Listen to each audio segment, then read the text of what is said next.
Hi everyone, this is Erin Stelter, and this is week 2, video 2. And I got both my comment and my question from the Myth of the American Superhero this week.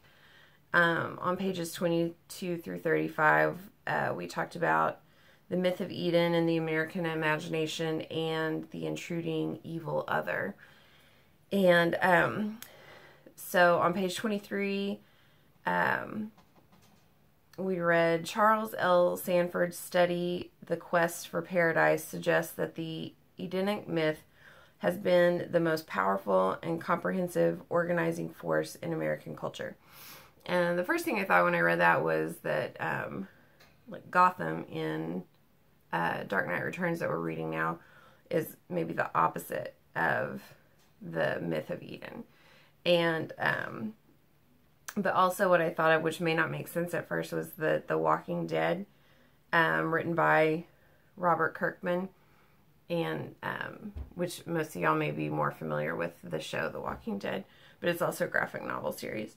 And to me, that's what I thought of with this, the myth of Eden, because along the way, Rick and his group find these different spots where they kind of set up and they find a little paradise within this zombie-ridden landscape.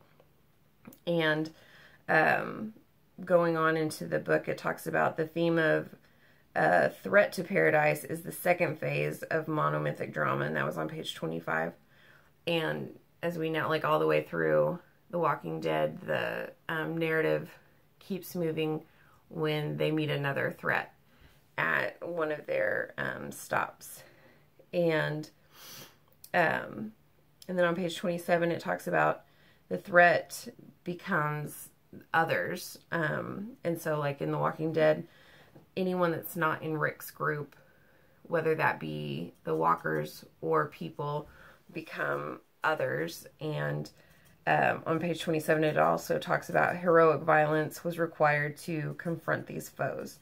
And as we know in Walking Dead, nobody has a problem using violence to kill the walkers or to kill anyone else that threatens their group.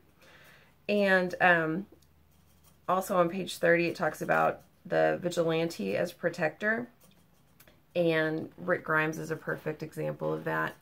You know, he was once a sheriff, or I think, and you know, and then he, as the leader of this group, he'll do anything it takes to protect them. And you know, and so he kind of loses himself to the violence along the way, but his ultimate goal is to protect his people.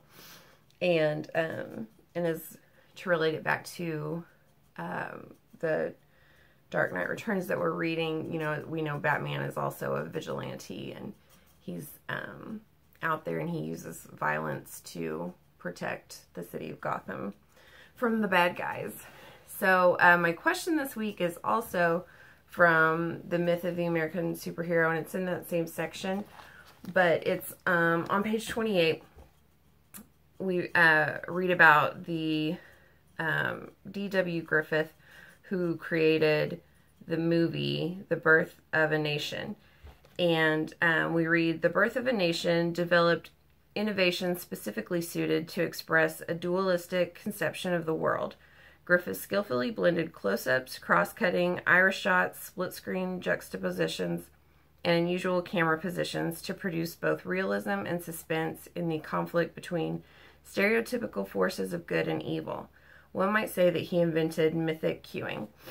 And so that made me think of, in The Dark Knight Returns, Miller's panels are pretty cinematic.